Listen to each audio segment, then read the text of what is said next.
What's up, everybody? Welcome to BlueTruth episode 20.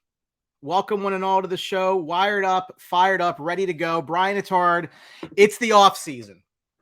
In many ways, the off season is more important than most of the regular season. Okay. Chris Drury is up for an award for GM of the year. He's doing that because of what happened in the off season.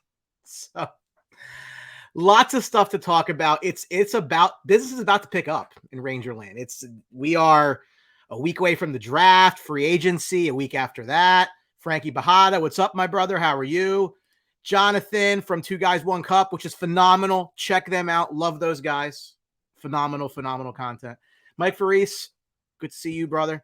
Where is Corey Perry going next year? Well, I mean, his MO is obviously go to the team that just won the cup and try to figure it out from there. So maybe it is Colorado.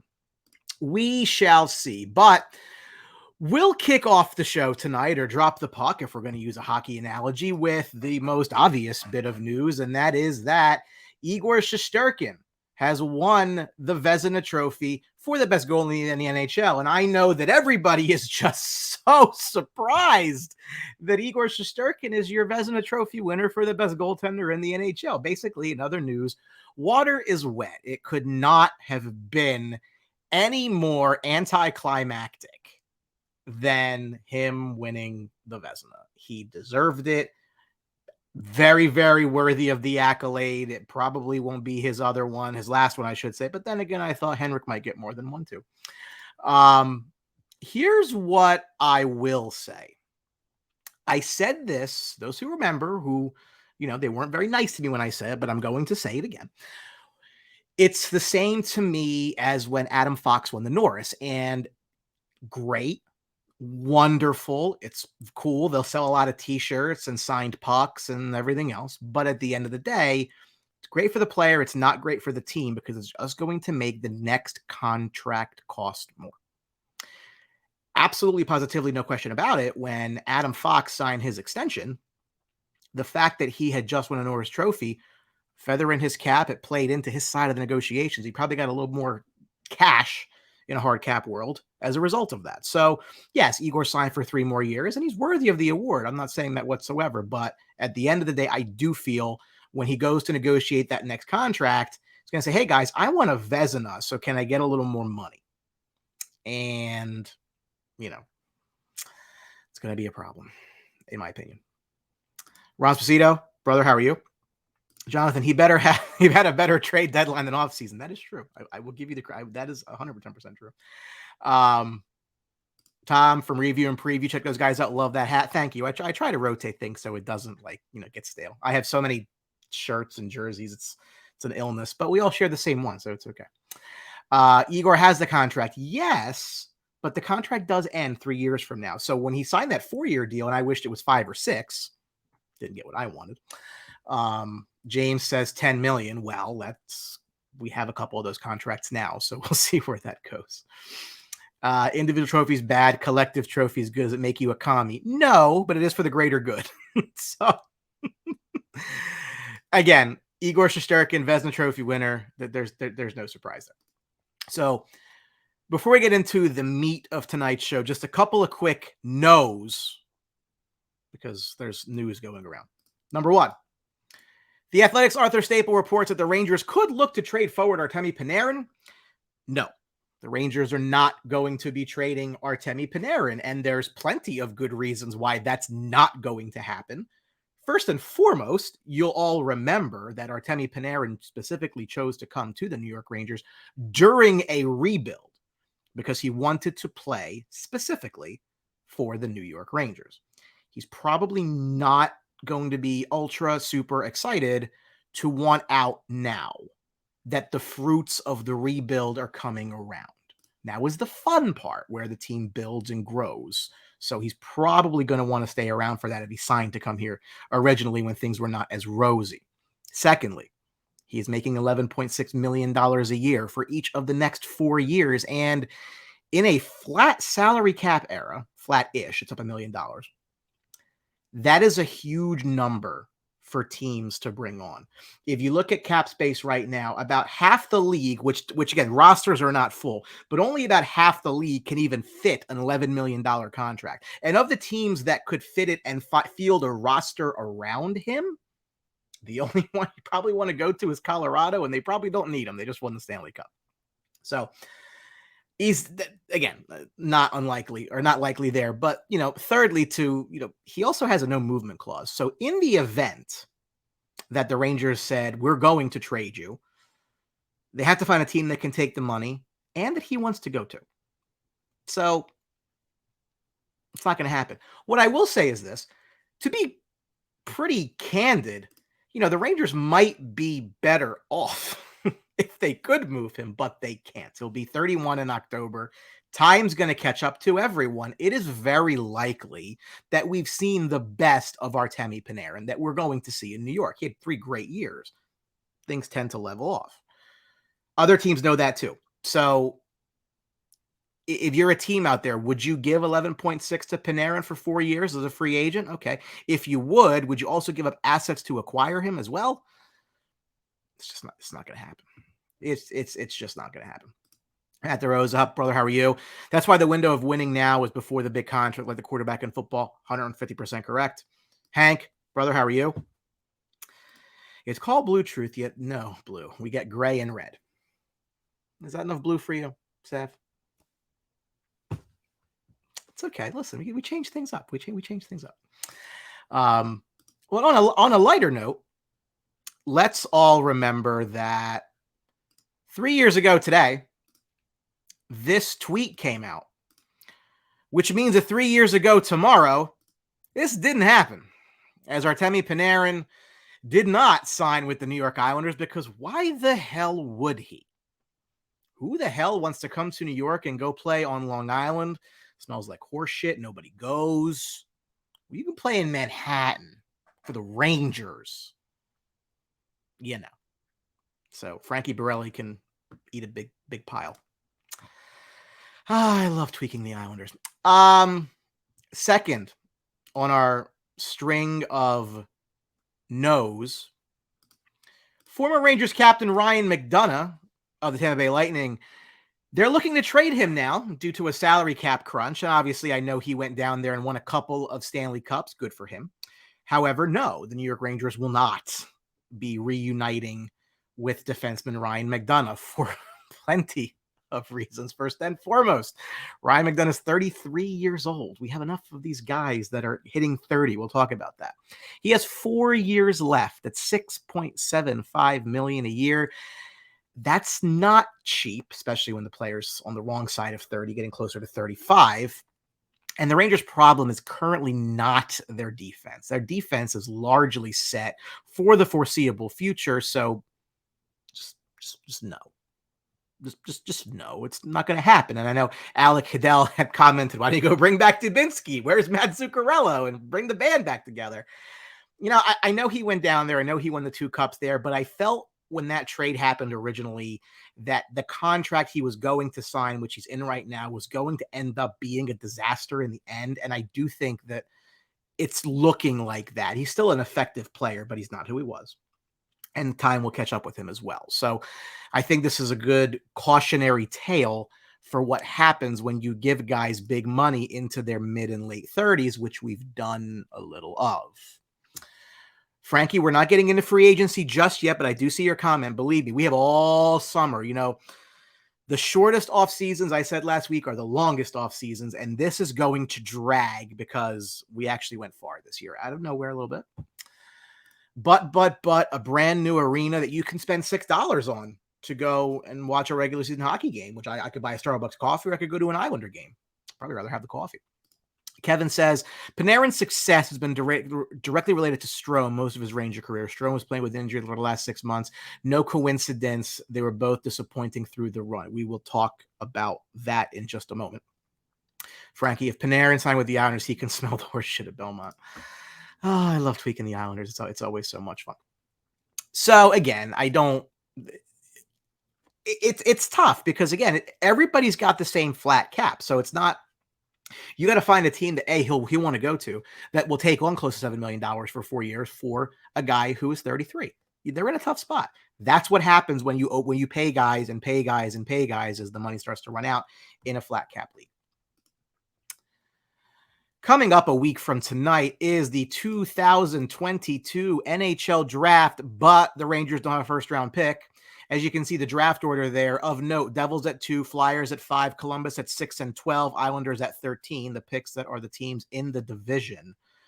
The Rangers they don't have a number one pick this year due to the Andrew Copp trade. They did have 2 seconds, but one of them went to Winnipeg in that same Andrew Copp deal. That was the one the Rangers got with Sammy Blais for Pavel Buchnevich. So I don't think that the Rangers are going to find their way into the first round. That doesn't feel like that's likely, right? So what would they do? I appreciate everybody watching the show. Get really good numbers tonight. Love that. Feel free to give us a like. We love to break Facebook's algorithm. Those of you who are watching on the replay on YouTube, feel free to follow the Facebook page, follow us on Twitter, subscribe to the YouTube channel. We love all that. So we appreciate all the support. What could the Rangers do at the draft? So I think it's probably likely that this is where they move Alex Georgiev. Look at the likes just jumped up. I love you guys. Thank you very much. This is when Georgiev probably gets moved. Now, there was talk on Twitter today. I forget, one of the Canadian outlets, I think it might have been Friedman or somebody else, said that the Rangers are looking for a prospect, draft pick. And I'm thinking, I don't think they have a lot of leverage here. And I want to hear from you on this one because you're up against it with the cap, right? So if you Georgiev is an RFA. So if you decide to qualify him, call it 2.5 million, maybe. I really don't know the exact number, but let's just say it's in that vicinity. And then Jeff Marek, thank you, John. I knew it was somebody who said it. So thank you. I appreciate that. I knew somebody said it. If you qualify him and then you can't move him, then he's against your cap, and you really don't have the room to be playing, chicken, basically. So to James's point, I do think that you're looking at like a 3rd round pick. That's probably the high end of what you're going to get. You need a bit of a bidding war, I guess, but it's not as if it's a seller's market for goaltending. There's guys that go around, and Georgiev was up and down. He had moments of brilliance and moments of absolute just god awful play, and maybe he needs to get in a groove and be a starter, maybe. But I think for a team to give him a contract, and it's. Alex is another goalie in the line. You go back to the Cam Talbots of the world, the Antti Rantas of the world. They just move on. And if they end up getting a 3 or a 2 would be fantastic. I don't think it'll be that high.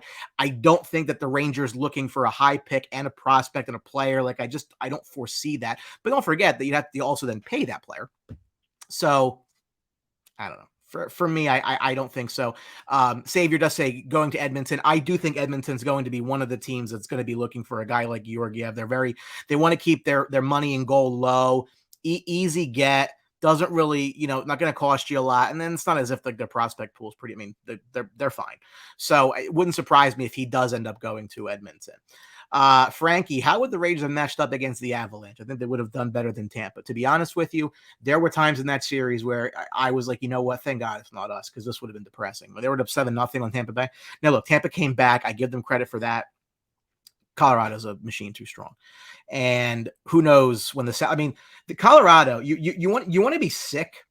You want to be sick. So Colorado's got some guys they have to sign, right? But Rantanen signed, Landeskog is signed, McKinnon is signed for at least one more year. They are currently below the cap floor.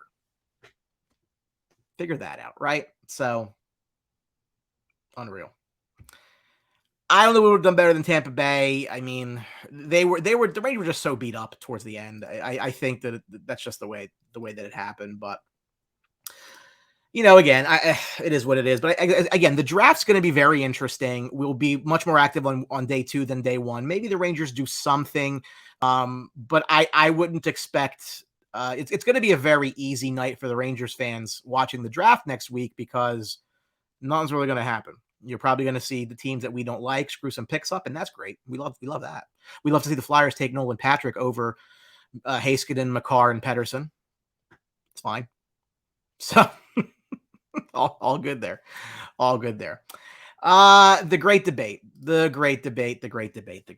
So this is, we come into an off season with a lot of questions. And I think it was, I forget which one of you guys said it, but it was a lot. It's somebody who comments a lot. So I apologize. If it's you, raise your figurative hand.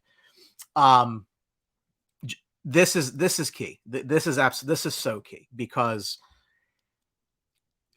I said this last week. There was a lot of 2012 vibes to this playoff run, in that they had to fight and claw to get out of round one, fight and claw to get out of round two, both 7-game series, both comeback series. And then they got to the third round and they were just gassed.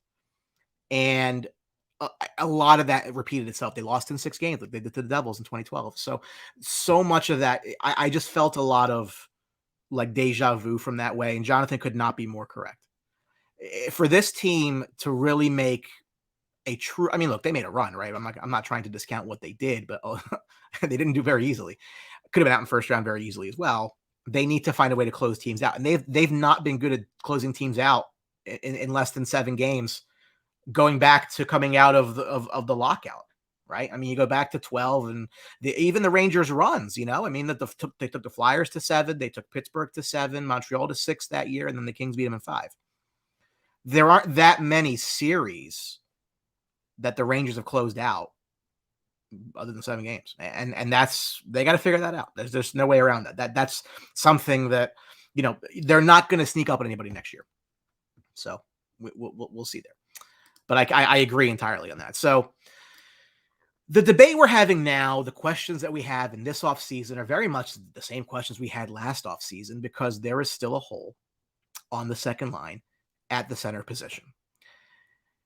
And there's three ways this can go, right? So first and foremost, it could be Ryan Strome. Now, Ryan Strome's been with the Rangers since 2018. He came from Edmonton in a trade for Ryan Spooner. So whichever way you cut it, that was a huge, massive win.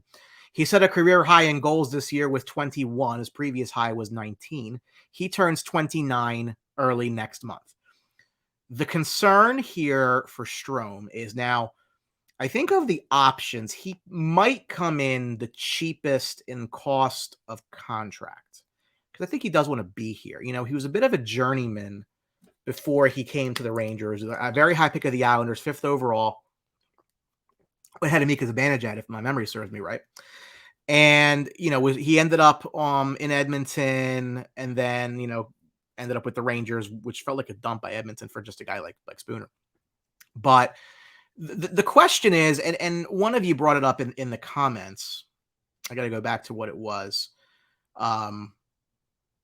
It was Kevin Sposito who says Panarin's success has been directly related to Strome. Well, I would say that Strome's success has been directly related to Panarin. And the question becomes, how much do you want to pay Artemi's sidekick, right?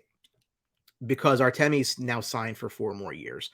So, do you want to give Strome 4 years, and does Strome take 4 years? Probably not, right? He probably wants at least a 5th year, maybe even a 6th year, if the cap hits somewhat more manageable.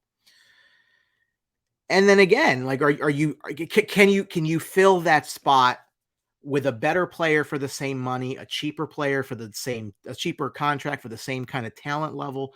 Look, I'm not going to sit here and say I'm in love with Ryan Strome, because I'm not. I mean, there were missed opportunity after missed opportunity after missed opportunity, and no one's going to tell me, look, I'm not going to sit here and say the Rangers would have beat Tampa Bay if they won Game 5, but you know what? They might have. And Ryan Strome missing a wide open net, and he misses wide open nets like it's his job. I remember the game in Carolina. I think it might have been Game 7, where I have no idea where the puck went, but then somebody else scored a goal. He scored a goal on the next possession. But how do you miss that net? And I think if it ends up being Strome, I think it's because he took less to stay. I don't know that that's a reason for me. I'm not in love with it. I don't know which way it's going to go.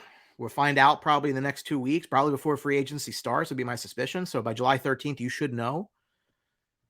I personally am not a fan. I wouldn't do it myself. Option number 2, Andrew Copp. Andrew Copp was traded to the Rangers at last year's deadline, which is why, again, the Rangers don't have a first-round pick in next week's draft. He also set a career high in goals this year with 21, the same as Strome. His previous career high was 15. He turns 28 in early July, so he's a year younger, full year younger than Ryan Strome. While he was here, for the short time that he was here, he had 8 goals in 16 games. Pretty good. That would translate to a 41 goal season. Now, I'm not saying that's going to happen, but that was what the projection would have been. He played mostly wing with Strome and Panarin, so you did have some chemistry built with Artemi. But the question here is, was this lightning in a bottle, right? Because he'd never done this before. He'd never 8 goals in 16 games. You remember there was a hat trick against the Islanders, I'm pretty sure. He was such an important player for them down the stretch into the playoffs. But again, was that his peak? Like, can he continue doing that? That's a concern. And I think for both of these guys, they could have been playing for a contract. Now, I'm going to ask this to the live audience, and I will give you a minute because I know that there's a delay between when I'm live and when you see it. So I polled this around the interwebs of Facebook, and I asked, if you had to keep one or the other, equal term, equal money, who would you want? Would you want Ryan Strome or would you want Andrew Copp? I want you to tell me who you think won that and what percent of the vote they got. And I will give you guys a minute just to send your answers in to that. But again, tell me who you think, Rangers fans that were polled around Facebook through, with a Facebook poll. And some of you probably voted on it, I'm sure. What percentage and what player? Did they pick Strome or Copp? And what percentage did they pick? And in the meantime, again, if you are watching the show tonight, which there are many of you watching this show, and I can't tell you how much I appreciate that, please give us a like on the show. Many of you already have, and I thank you. This is so much fun. This hour tonight's going to fly right by. So please, again, if you haven't liked the show, I know many of you have, I would love it if you did. So some of the numbers coming in, and I'm going to read all of these. It's not quite Price is Right, right? Jonathan, Copp, 64%. Alec, Copp, 78%. Matt DeRosa, Copp, 80%. Peter, Copp, 70%. Joe, Copp, 70%. Christian, Copp, 62%. Kevin, Copp by 15% more. So what's that? 7. Wow. I'm a numbers guy, right? I should be figuring this out. Copp, whatever. Brian, Copp, 75%. Jay Morris, Copp, 72%. Lou Guerrero, I hope I'm pronouncing that right. I'm so sorry. Copp, 82%. James, Copp, 52%. Alan Urkovic, Strome, first one for Strome, 60%. Mike Faris, Copp, 85%. Some of you are very, very, very close. The actual answer was 71.2% of respondents voted that they would prefer Andrew Copp. So a lot of people are basically saying that, hey, I also don't want to give a contract to a guy who might be a product of Panarin and who might miss an open net when we really prefer you not to miss an open net. I am not a Strome guy. Like, I think that Strome would stay only, I'm not repeating myself, but Strome would only stay if the money. I don't know what the showcase says, but you get a shout out, Joe. I'll give you that. Price is Right reference, I know. I don't know about you guys. Like, I wouldn't feel warm and fuzzy about that. And Jonathan with a great point. They've been trying to trade him for 3 years. Him and D'Angelo were signed at the same time to both of these deals, and you pretty much thought, regardless of what happened with Tony D, I'm not going to legislate that tonight, but you thought that at the end of those 2 deals that they weren't going to be brought back. And Strome kind of took that 2-center role by default because Hedl didn't grab that brass ring. And did Hedl grab that brass ring this in the playoffs? Maybe. I don't know that they're ready to do that yet. I don't know about you guys. I don't know that I would feel warm and fuzzy about going into next season with Hedl at my 2-center spot. I think that's tough. I think that's a gamble, and it's not a gamble that I would take. Frankie, Strome's going to go play with his brother. Alex, Strome served a purpose, but it's run its course. Mark Brown, I'll drive Strome to the airport. James doesn't like either as the real answer. Ken said Copp was no bag of fire in the Tampa series either. That is true. He did tail off again, which is fair. Could it have been lightning in a bottle? Pardon the pun. So if not door number 1 and if not door number 2, could it possibly be door number 3? The mystery player, right? So again, there are people who think that Filip Chytil has earned a shot at the 2-center role. And boy, that would solve a lot of problems if that would work. But again, are you prepared coming off an appearance in the conference final to elevate Chytil to your 2-center spot and then go find a third? I think that that's a huge gamble. Like I would much, I don't know. I don't, me personally, I don't think I'd make that gamble. I think if I did, it was specifically due to salary cap. And that's fair, right? Like that's legit. That can happen. If you're up against it, you're up against it. But I don't think that they're quite there yet. So I do think that the Rangers are going to be active in the market. We'll talk about free agency after the draft and who might be a fit.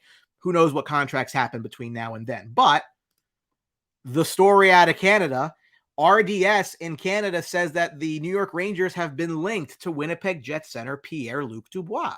Drury is said to be very interested. What could a trade look like?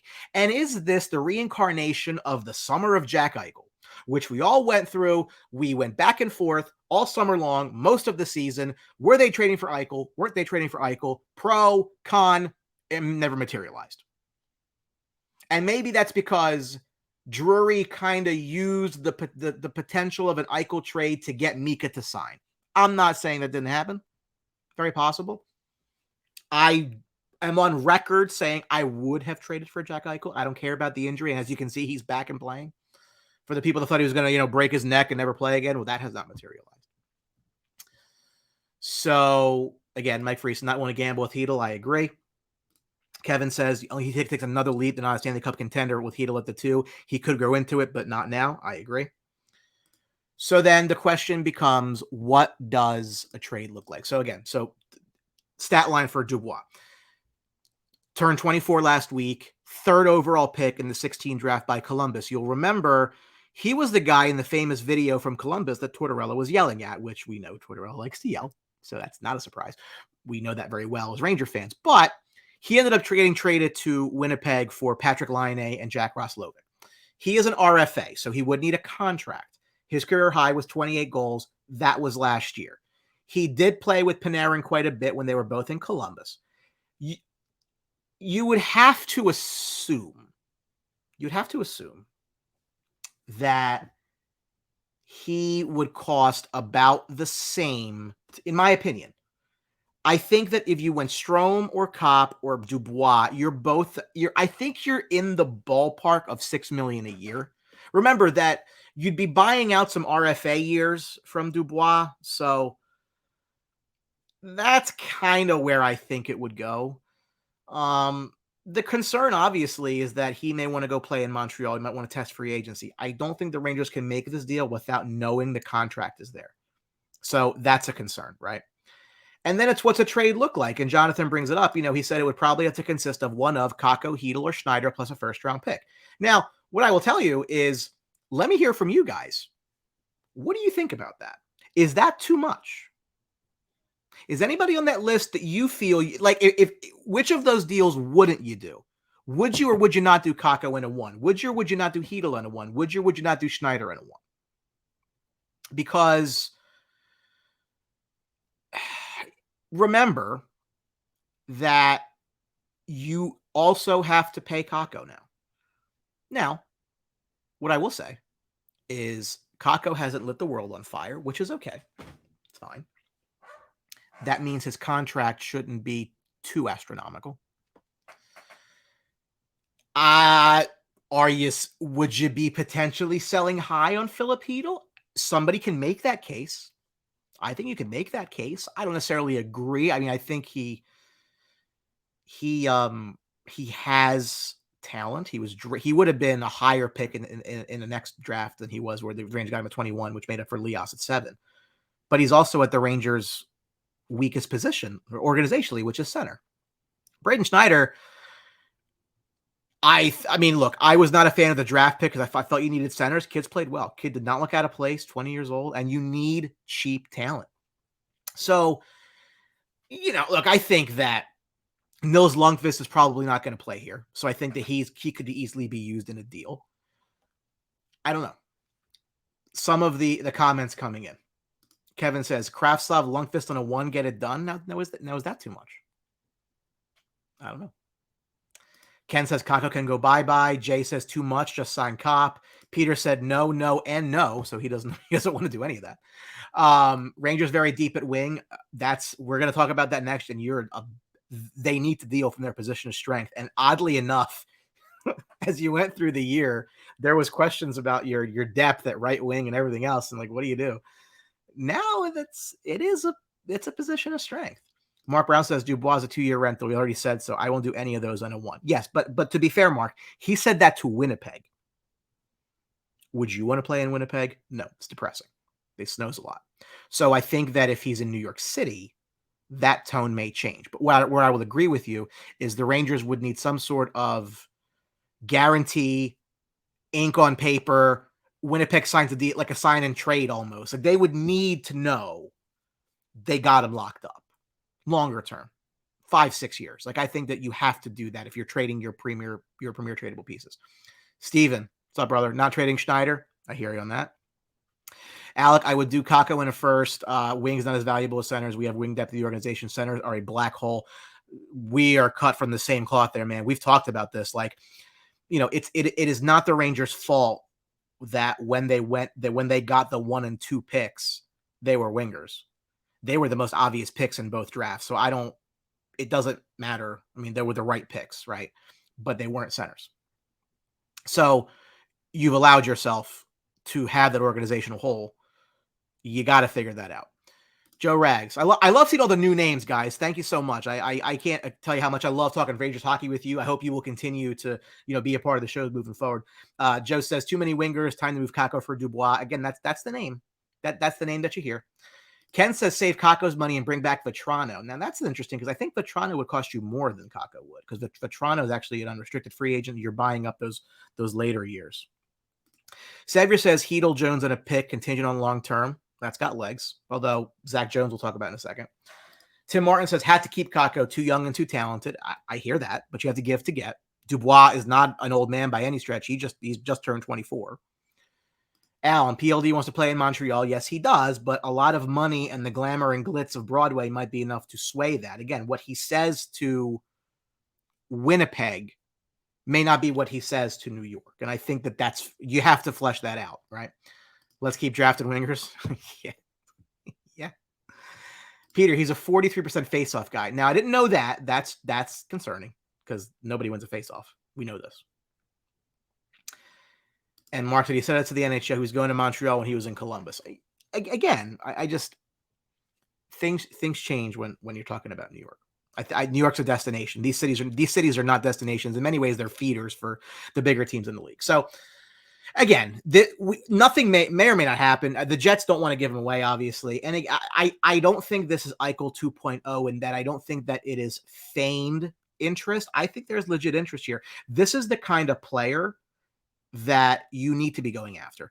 And we said this last offseason. I'm going to say it again now. All of these kids are not going to play here long term.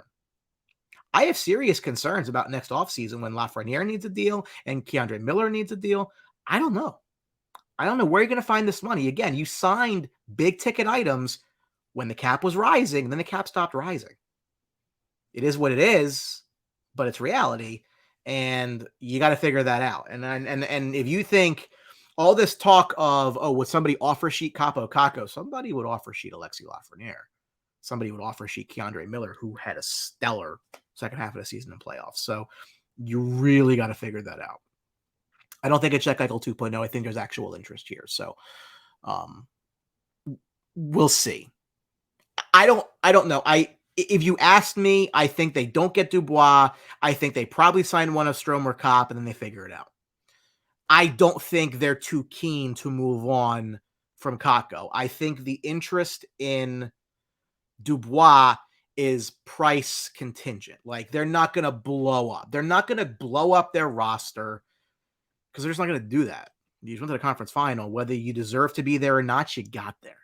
So you're not going to blow everything up. So we'll see. More to come on Pierre-Luc Dubois. Alexis Lafreniere, in exit interviews, said that he would be willing to go to right wing to get into the top 6. Now, that's important. That's important for a lot of reasons. First and foremost, and we said this last year, is that Lafreniere probably somebody better go to the right wing, because if not, somebody who shouldn't be on the third line is going to be on the third line. Lafreniere sees the writing on the wall. Now, massive positive for the Rangers if Lafreniere goes to the right wing. So he's played some right wing. He was on a line with Zibby and Kreids for some of the year before, a little bit last year, ended up moving around the lineup a little bit, but he's blocked on the left side, right? Because you're stuck into the contract for text. You're stuck in the contract for Kreider. He had a great year last year. I get it. He's not going to do that again. I would love to see it. Calling me a skeptic, I don't know. Maybe. That's his peak. You're not going to move Panarin, and Panarin's not getting traded. So if you're Lafreniere, you need to find yourself to the right wing if you plan to get into the top 6. And then, what are the roster ripple effects? So if you have Lafreniere on the right side, now you really start talking about a strength there, because if you're keeping Kaapo Kakko, then Kaapo Kakko can easily fall onto your second line and be there as the right wing. The wild card in all of this is Vitaly Kravtsov. So he signed a deal. It's a one-way deal. So he knows they're not going to send him down to Hartford. He's on the roster or he's on somebody else's roster. He's coming back to play in the NHL. We can have a debate on what happened last year. And, did he act like an adult? Did he take his ball and go home? Do you worry about that longer term? Look, everything that Chris Drury said was saying all the right things. He has all world talent. We love him. We want to have him as part of our mix. You have to take him at his word. Is that PR? Is that BS? Yeah, maybe. Maybe he's a part of a deal for a center, right? It's possible. You can't rule that out because he's more of an unknown. But I think that if Lafreniere goes to the right side, Kakko's your 2 and Kravtsov's your 3, right? That's your conceivable. Your top 6 would be, this is my left hand, so I know it's your right, but Kreider and Laffy, Panarin and Kakko. Now you got to fill the center spot. Fine. What do you do at third left wing? Well, here is a name for you. I had a video and I can't seem to find it right now, but if I can add it real quick, I will do. There we see that. I thought I was so prepped.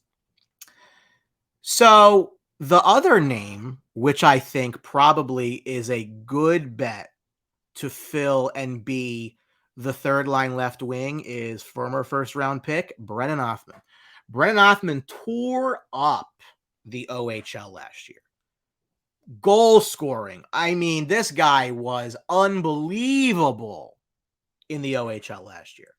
The problem, which is an elite level problem to have, is he can't go to the AHL. That's how the OHL is. So the Rangers' options with him are to keep him in New York or send him back to Flint in the OHL. So given the fact that he would be a cheap ad to play on your third line of Hedel between Othmann, Sammy Blais. I'm sorry. Plays fourth line. I'm already, my coffee's wearing off. Hedel between Othmann, Kravtsov, all first round picks. Could do a lot worse. Young and inexperienced, but young, uber talented. Alec, if 13 goes right wing, helps immensely on so many levels. Oh, it resets everything because it balances your lineup, right? You've got your most talented players in your top 6. That's where they need to go. And then you have a third line with size. Othman's not a small kid. VK is no midget by any stretch, right? Size there. I think it does wonders for your roster. I think it really balances it. And again, you're getting production. What a cheap line that would be. Like, Hedo's making like 2.3. The kids will make less than $1 million. If you're going to be paying these large contracts, you need to get production on entry level contracts. That's how it works. So I would be a fan of that. Ken Olinger, watch the Windsor Hamilton game. Was really impressed with Will Cooley. Yes, but Will Cooley can go to the AHL. Othman cannot. That's my understanding. I think I'm right about that. So I don't know exactly why. I think maybe because Othman played in Europe into his draft year. I don't know the exact reason for it, but my understanding is that Cooley can play in Hartford and Othman can't. So I think that Othman gets a leg up simply because of that.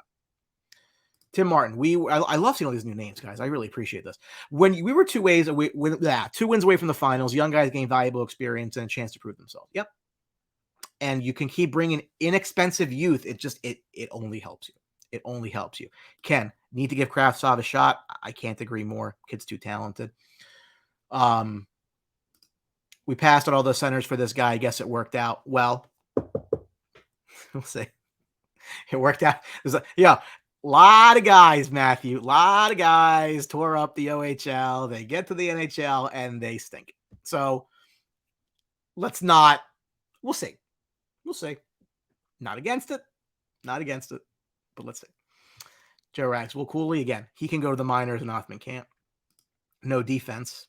They got, the defensive pairings? We'll talk about defensive pairings, but unless you're talking about that line not playing any defense, I guess that's a fair point. The new kid line. Yep, because and again, we'll talk about some of the mailbag questions, which was one of them. I think the kid line's dead and gone. That's never going to happen again. They're going to move these guys up. Peter, my brother, here's your lineup, Brian. Cred, Zib, KK. Ooh. Okay. Brett, Heedle, Laffy. So you got Heedle at your second line center. I don't feel warm and fuzzy about that. Cooley, Goodrow, or find a third center with Kravtsov. Sign Mott, Goody, Blay. Othman, I think, is a year away. Well, but here's the thing, Peter. So you're going to send Othman back to the OHL. I just think he's done all that he can there. You're not going to necessarily hurt his development, but I don't think you're going to get anything out of it either. I think he's gone there and been there and done that. And it's like, now what? Could Othman be somebody who gets some play in a potential center deal? Because they got to figure that out. If you're not going to sign somebody, you got to trade for somebody. So again, this is a very pivotal offseason. They got to fill that space. I really need to know. We'll talk about free agency, but unless it's a guy like Evgeny Malkin on a 1-year short-term, low money deal, mid-money deal, whatever, I really would like to not be having this conversation in 12 months of who's our number 2 center. They really got to figure this out. If you're going to be a contender, an annual contender, and they have a window here, right? We can debate how long their window is. I'm of the mindset it's a little bit shorter than what some people think, simply because the 3 best offensive players on this team, Mika Zibanejad, Chris Kreider, and Artemi Panarin, are all basically 30 years old. That's got a shelf life. It is what it is. And you can't get out of those contracts. So they got like a 3-4 year window in line with Igor's contract. So,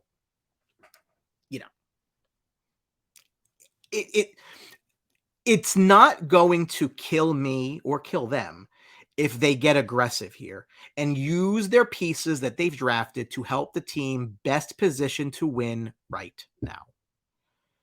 From a cap perspective, guys, and I said it, last year was their best cap situation to try to win something because, again, Mika hadn't gotten paid and Foxy hadn't gotten paid. Well, those contracts are on the books now. So you got to strike while the iron's hot. Alec just wants to see Mott, Goodrow, and Blay on the 4th line. Well, Ryan Reeves still on this team, for better or for worse. Great point by Kev. Biggest impact moving on from Strome is Laffy gets on the power play. All these people, Devils fans, Lafreniere doesn't have the points like Jack Hughes. Yeah, that's cool. Lafreniere isn't playing the power play. Jack Hughes does. Why? Because the rest of your team blows and he can't. And Jack Hughes can do whatever he wants. Good player. I'm not saying he's not, but Lafreniere, again, I go back so many times to what David Quinn said in that podcast, that for Kakko and Lafreniere is they ended up on a team with really good players, and that usually doesn't happen in high picks. So you got to balance that out. I do need to see Lafreniere on the power play. This kid's going to he's going to be fine. But I want to see him get some play there. Frankie, of course Eichel would have made a difference because they would have 2 centers, and I would know who they are.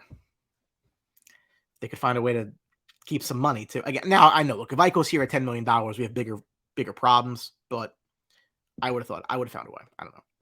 Maybe that's just me. Maybe that's me speaking out loud. I would have loved to see it.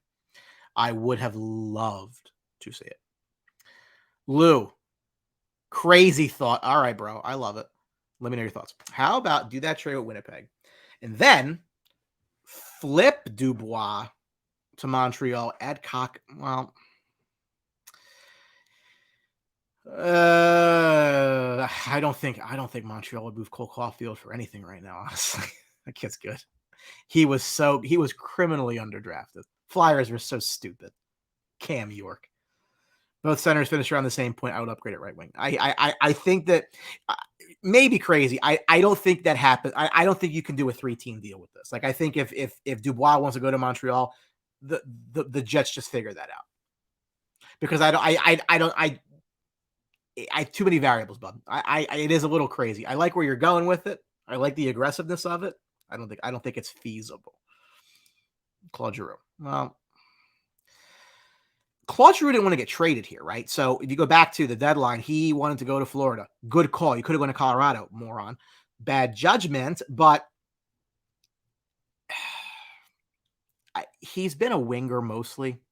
I don't know. I'm not against it. Malkin would go well with Brad. I'm not against either the veteran presence on a short-term deal either, because then it's not money that you can figure that out after. So let's say, Frankie, I'll give you the pro of a short-term deal to somebody is that if Hedl elevates, then you can plug Hedl right in. It's like a bridge. It's a bridge to when Hedl might take that spot. If he doesn't, he stays at the 3 and you fill your 2 next offseason. So I'm not entirely against that if it works out financially. Mark Brown, Panarin needs to move his note. No, I don't see it. Where would he go? Do you think Artemi Panarin wants to get traded to Arizona or Buffalo or Detroit or Anaheim, Seattle, Chicago? These are the teams that have the money. It's not going to work. He's here. He's going to be here. He's not moving. He's not waiving anything. He wanted to be here. He's not leaving. Windows next 3 years before they pay Shesty his Montreal contract. Yeah, I could see it. Reeves done in New York. He signed for the year, so I don't think so. They will probably shoot Patrick Nemeth into the sun, and that would be fine. Savior, we could keep Brendan Othman for 9 games. Yes, but then he has to go back to the OHL again. I don't know that. I don't know that he helps. I don't know. Mark, if you're Artemi Panarin, right? Why would you do that? Like, is this because you want to leave? I don't know that he doesn't want to leave. It's New York. It's New York. James has been beating this drum for 2 years, so I knew that was coming. If anyone's going to be traded, it's got to be Trouba. But yeah, so Trouba's deal, I was actually just looking at that before the show.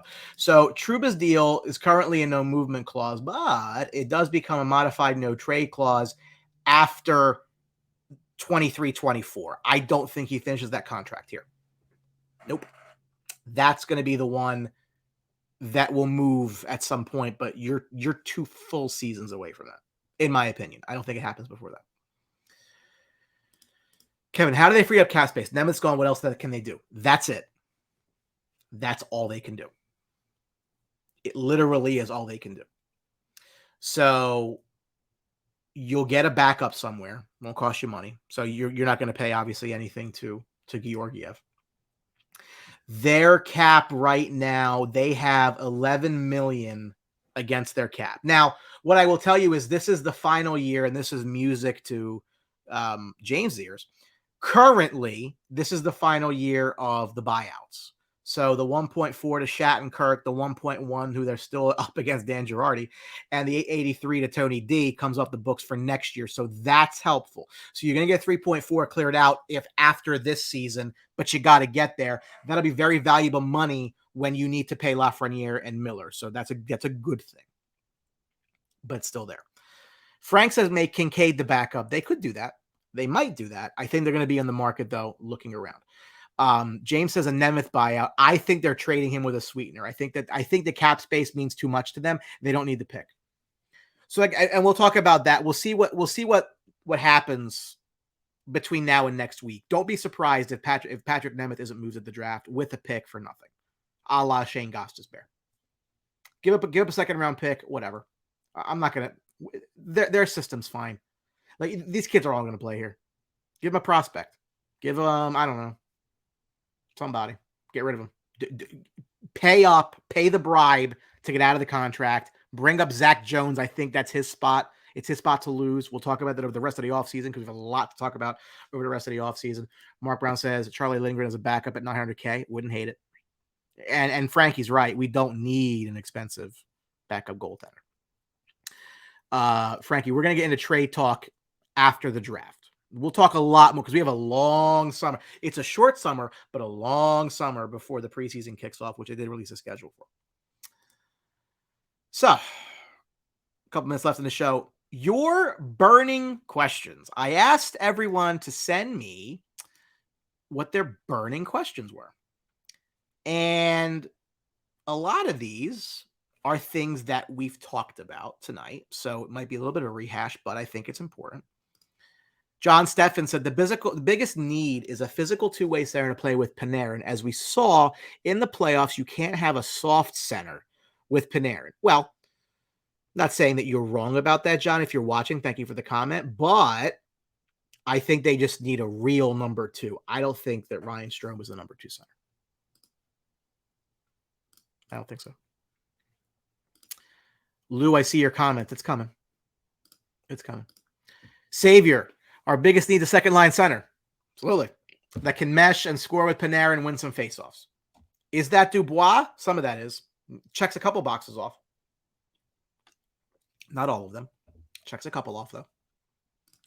Mark Ruby, how can they address the second center issue given the cap crunch that they're in? Well, other than trading people away, which you really can't trade big money because no one's going to take it from you, you're going to have to sign somebody. And you can allocate funds to that position, which, again, if you're talking about, sorry, my Ranger logo went away. No big deal. We'll fix it. If you're talking about Othman and Kravtsov, that gives you some flexibility to pay more to a center. It just does, especially in the short term. So that's helpful if you're filling positions with youth. No question about it. Paulie Donatone from my friends over at New York Rangers, #NYR. Great group, a moderator there. It's like 9,000 strong Ranger fans. Join. There might be a BlueTruth group at some point. I'm debating that. But in the meantime, we all love talking Rangers hockey. Join that group. Love those people. He says Nazem Kadri. Somebody else said Nazem Kadri. Lou Guerrero said, any interest in Kadri? Solid two-way center. I will tell you point blank, I want absolutely nothing to do with Nazem Kadri. This is going to be the disaster contract of the offseason. He is going to be 32 in October. How many more 30-year-olds do you want? Somebody, some stupid team, maybe the Flyers, are going to commit big money to him for on a 5-year, 6-year deal, which means you're paying. What did we just say about McDonough, right? McDonough's 34, 33. You got to find a way to move him now. Kadri will be 32 on October the 6th. The first week of the regular season, he turns 32. I think whoever gives this guy a long-term deal is going to be a disaster. Please, for the love of God, don't make it us. We've had enough of these over the course of the years. Noah Deiler, who do we choose to laugh at more this offseason, the Flyers or the Islanders? I think that we can laugh at them a lot equally. Flyers signed John Tortorella to be their head coach. Good, sure. Whatever. You're just trying to fill seats. The Islanders needed a new voice, so they hired the guy who was there next to Trotz. New voice, though, right? Yeah. Please. These teams are run by morons.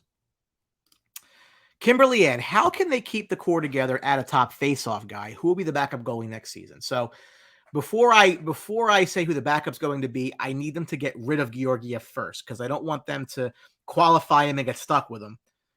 We'll see what free agency holds. We'll probably talk about that in a couple of weeks as to who the backup goalie might be. As far as keeping the core together, the core is locked in. I mean, again, we talk about contracts, right, guys? But Panarin signed 4 years. Mika signed forever. Chris Kreider has 5 more years. That Goodrow contract is going to be a disaster, by the way. We have our own disaster contracts. Fox signed forever. Trouba's got 4 years. Lindgren's got 2. Igor's got 3.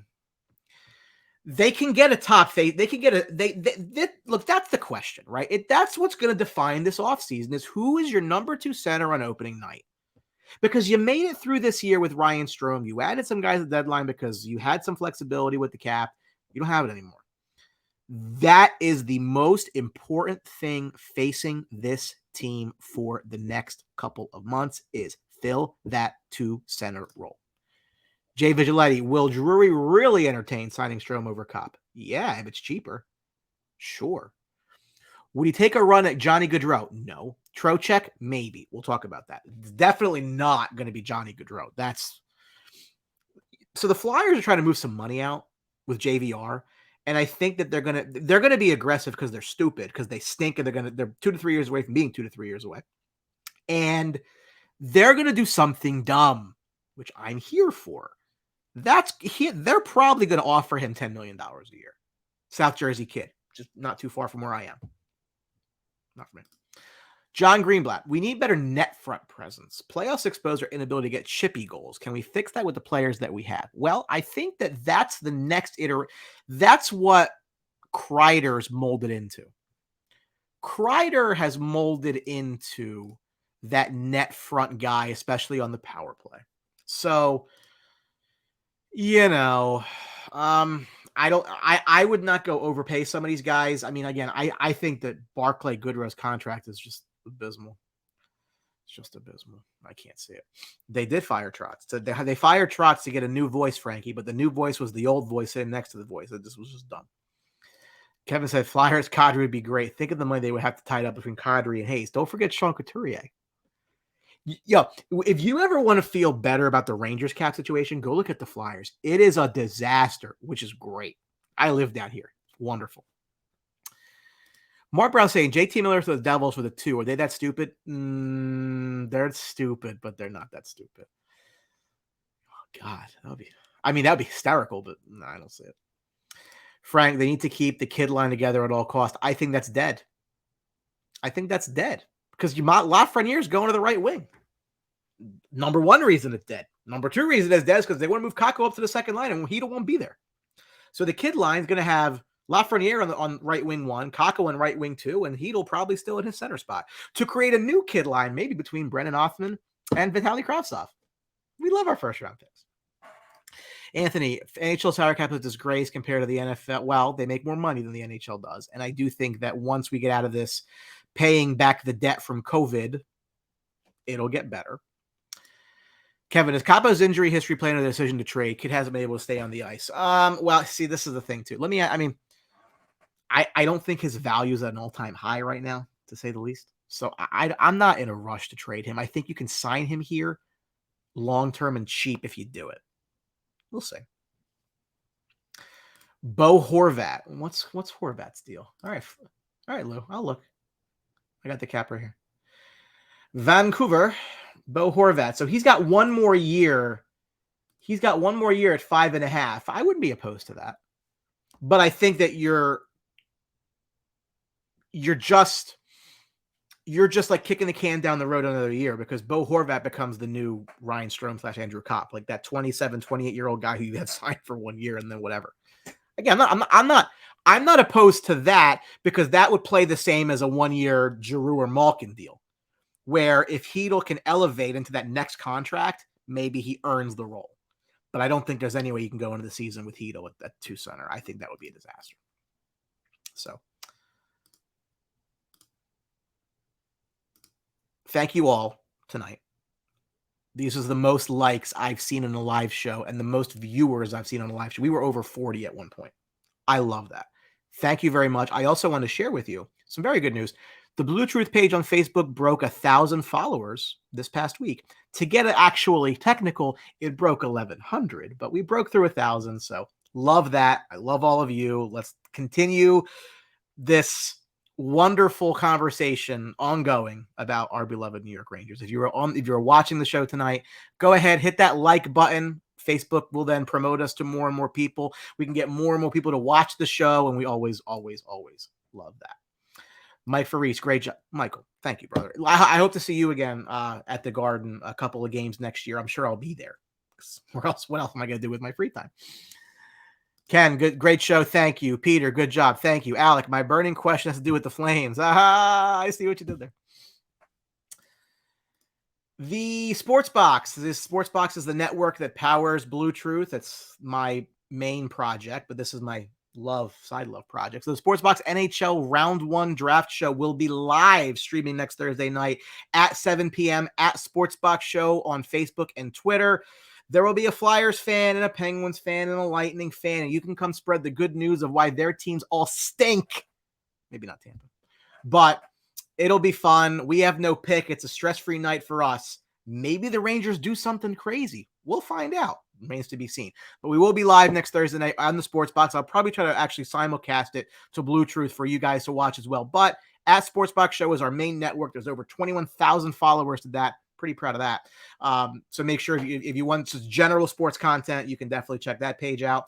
Next show on BlueTruth probably is going to depend on what the Rangers do in free agency. So free agency kicks off on July 13th. I am off from work because I was not going to be functional if I was at work, right? I got my ESPN Plus over here with my TSN. I'll have it all in front of me. It'll be great. You know what's going to happen? Nothing. Because I took the day off from work. No, but if the Rangers do something, obviously, we might do a spot show that night to talk about it. We might do a recap the night after. Keep your eyes on the page. We'll see what news we have to discuss. We'll probably try to talk every 2 weeks or so during the summer as more things happen and more things to talk about. Guys, this is such a pivotal offseason.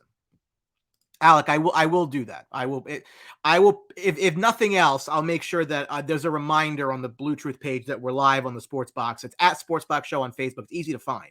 It looks like that SB block you see on the bottom right there. So we're very easy to find there, but I will make sure that I might even just send you a link in Messenger because we talk. Guys, this is a pivotal offseason. Okay, so we're coming off a playoff run that nobody saw coming, at least not to the extent that it went. I mean, maybe I might have predicted it somewhat. I don't take any pleasure in that because they lost. But they absolutely, positively, 100% need to figure out that number 2 center role before October. They cannot do this again. I don't want to see if it's Strome, I don't love it. It better be cheap. If it's Copp, I'm okay with it. It better be not too expensive. The 1-year deal for a Malkin or a Giroux or a 2-year bridge deal until Hedl takes it, not opposed to that. I don't want Philip Hedl as my number 2 center next year. I know that we all agree. Tim Martin, great job. Enjoyed it. Thanks for doing it. Pleasure. Please like the Facebook page. Follow. I'll be breaking Rangers news all the time. I love it. So for those of you, because Tim, this is a new name, right? I haven't seen you watch the show, so I appreciate you watching tonight. I will give myself a little bit of credit or whatever you want to call it. Some of you who are seeing me tonight for the first time don't realize that you've seen me before. You've seen me before if you watch MSG Network, because a couple of years ago, my MSG Network came down to my man cave and filmed a commercial, which still runs on MSG Network. That's where you've seen my face. I will play that commercial now so that you'd be like, oh, I know that guy. I've been recognized at games, so it's fun, right? But for those of you who are about to make the connection, this is me. So we closed on our house the day of Game 7 of the Eastern Conference Finals. I always joke with my wife that buying a house. was the second most important thing going on that day. I think every third thought in my mind is about the team. I can't turn it off. My Ranger Man Cave was a project that I've always wanted to do when I finally got a house. Most wives would not sign up for that. If you remember, why you like the teams that you do, it's probably some of your first emotional attachments that you make when you're a kid. I can't wait to share that with him. When we can enjoy it together, it'll be the greatest thing. I love playing that because I get to see my son when he was young. He's 4.5 now. Smart kid, too. He knows the Rangers goal song. Requests it in the car. I should get a parenting award for that. But anyway, so if you hadn't known that was me, hi, I'm Brian. Welcome to BlueTruth. Give us a like on the Facebook page, Twitter, YouTube.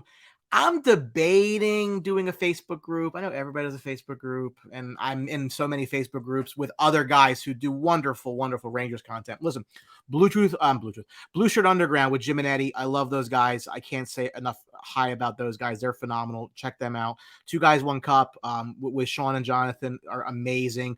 Sean McCaff does a great blog. It's unbelievable. Check him out too. So much great Ranger content out there. Make sure that you're liking all of it. Love it. This will keep us going through. Sources say Nick Paul and the Lightning are on a multi-year agreement. Well, no idea. Joe Downzo, love my wife and kids with the New York Rangers. See what you did there. Tim Martin, super cool. Thank you, sir. Like I said, like the page. I appreciate that. For all of you who are watching tonight, thank you so much. Episode 20 of BlueTruth coming to you. It's going to be a fun. I'll break the news as it comes around. Obviously, this is exciting, guys. I mean, again, a lot of stuff happens this time of year. So, thank you so much for watching. Love you all. Catch the draft show next week on the Sports Box, and we'll be back soon. Let's go Rangers.